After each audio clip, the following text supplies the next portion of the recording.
Hello everybody, and thank you for joining me, Chris, here at Gamegumshoes. We're going to take a second try at doing 4 taverns. I tried to film this last week. It's 4 taverns. It's by Rather Dashing Games. It's a 2 to 4 player game, and it's recommended for 12 and up. And it also has this lovely little warning about no kids under 3 years old. So 4 Towers is made 100% in the United States, which for me, that's a plus. That means there are jobs here in America that people are actually able to work. Now I know some people are still tainted about the whole lead thing in China and what have you, so good things going on there. Let's cover the rest of the components. As you can see, you've got the box. Nice solid box. You have your quest cards, which are almost twice the size of a regular card. Well, maybe not quite. We'll cover this here in a minute. As you can see, this is your standard size card. This is your adventurer's card, and these are your tavern cards, and I'll explain all that here in a minute. You get these gold coins, and they'll be your currency during the game to buy cards or help you send out adventurers. And I'll get into that in a minute too. Here's your rule book. It's kind of more of a rule pamphlet. It's only 4 pages. The rules are that concise, and it's such an easy game to learn how to play. It didn't really need a whole lot of rules. Sometimes that's a good thing, sometimes that's a bad thing, because sometimes if they don't give you enough rules, people have a tendency to mess things up because it wasn't clear enough, and in this case, not the case. Last thing I want to cover, which would be my complaint about the game, and it's my only complaint about the game, is, well, you saw the components, very few, very simple. This is roughly the amount of cards you get in the deck. This is the amount of quest cards you get in the deck. And a small handful of tokens. Now the problem is, you've got this box, this huge box. And so, you got all that stuff flopping around. So what I recommend is they get a box about this size. I mean, you can see how small it is. And I did check it. It's wide enough to fit the quest cards in it and all the other stuff in one shot. So, something to keep in mind. From what I understand, they were looking at possibly making it smaller because they hadn't expected it to be, that large. Probably one of the issues is when you get your coins come on a cardboard this big. If they could find a way to get away from having to include this in the box, they'd be set. So, let's cover the basics on how to play. Each of your players chooses a tavern.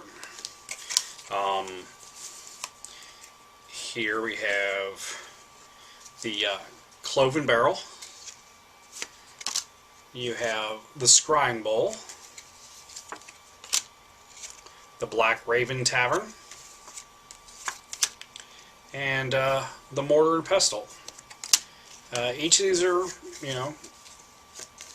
obviously color-coded, and so when you're given your cards, you're given 3 marker cards, which you'll be using on your quests.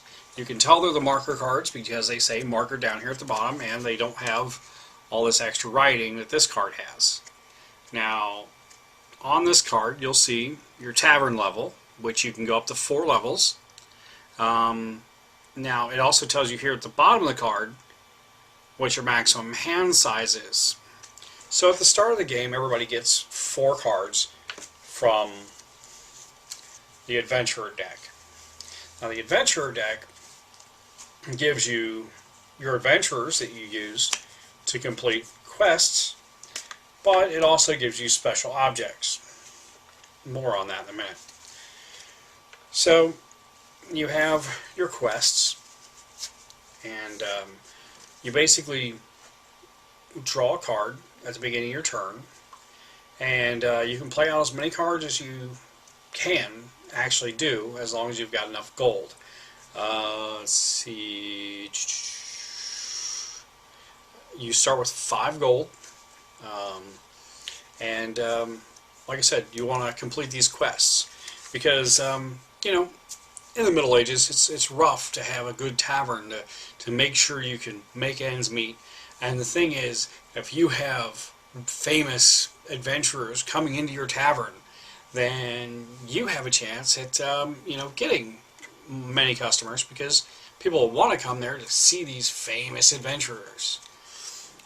So what you need to do is gain renown. Now, renown is this little black symbol in the bottom corner of the quest card. This one here is a 2. The highest I've seen is a 6. And with this, you actually you have to go up to 20. Each level you go up, or each 5 points you get, you go up a level.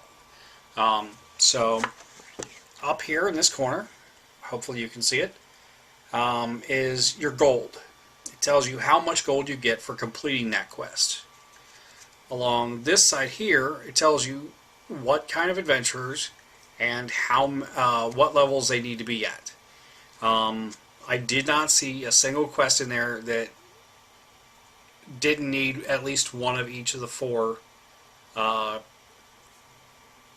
character classes, basically. So these are your basic ones. Now, there are special quest cards, and we're going to cover those. The first ones you have are the favored tavern ones. Now, as you can see, this one right here has the blue tavern. There's your green tavern. There's your red tavern. And there's your black tavern. Now, with these, there are only one of each favored tavern card in the deck. Now, the reason you want to gain these is because when you get the one that matches your tavern, you actually get double the renown that's on the card. So instead of 3, you would get 6. Now, another reason you might want to try to snatch these up when you see them out in play is to make sure your opponents don't get them either. The next thing I want to cover is the muster symbol. It's the 2 little horns crossed. Now, with the muster symbol, if you have at least one party member, which is where the marker cards come in handy, as long as you have at least one of your adventurers on this quest, if someone else can complete the quest all by themselves, you get to get half of their gold up here at the top. The next one is the prize. Now, the player who wins this can actually look through the discard pile and pick out a card they saw played. And it could be one that was played to take this quest. So there's one very special character in the deck that's called the monk. He's one that if you seen it, if you got to see it played, then you would want to try to win one of these so you could get the monk back. Can basically take any quest in play. Next are the wilds. Again, I think there are only one of each of the wilds. They have this little seal with a W in it. There's one for each color. And what it does is, if you go to complete this quest, you can basically ignore the number over here that matches the color over here. So in this case, you've got the blue W, but over here, it says 2. Well, in the wild case, you can basically ignore it if you can complete the quest.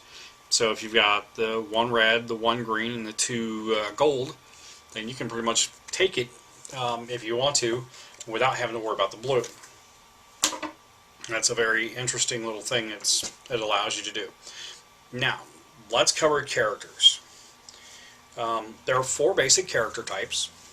There is your cleric, he's green.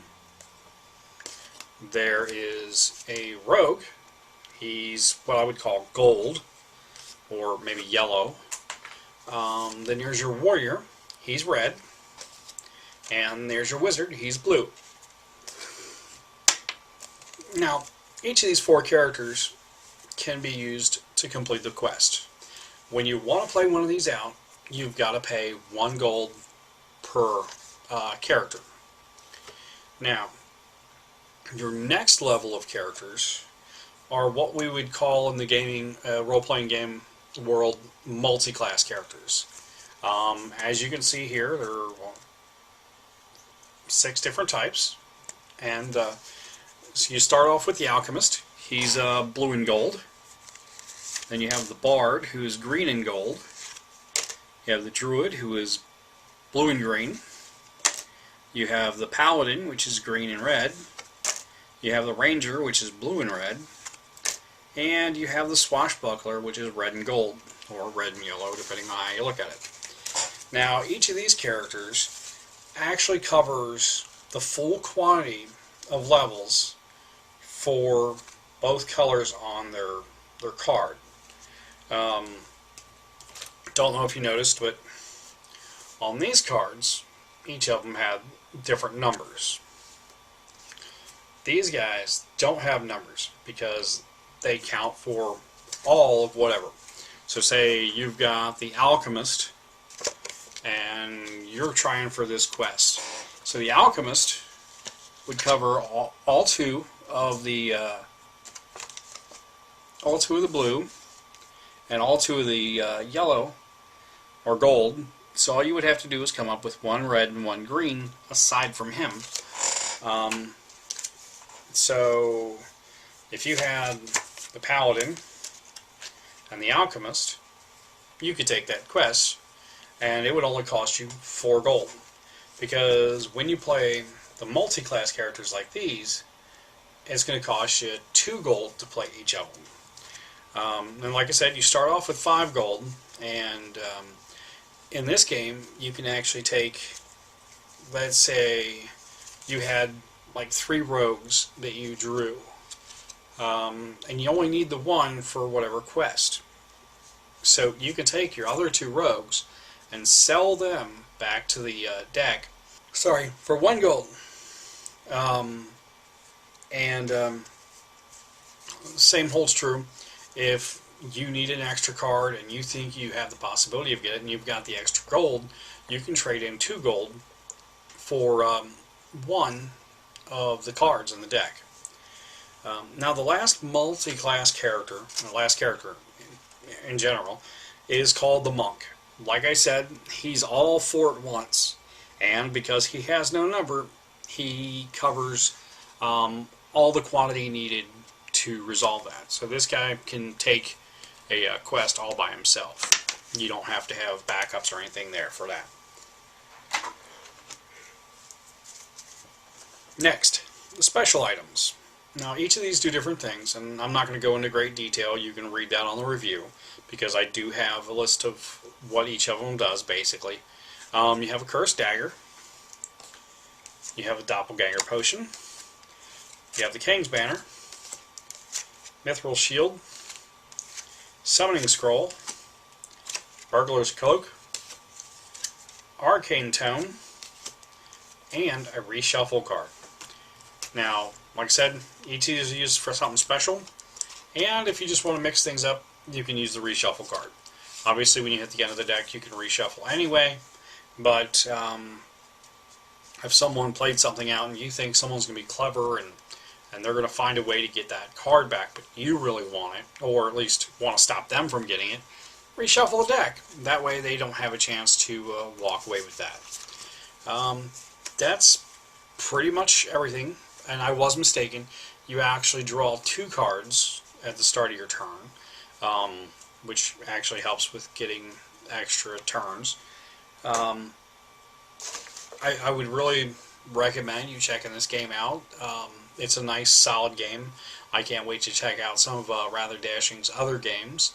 I know there are at least 2 others right now, and more to come. Thank you for joining us here on Gamegumshoes, and we'll see you next time with another review of something else I managed to pick up at Gen Con this year. Thank you.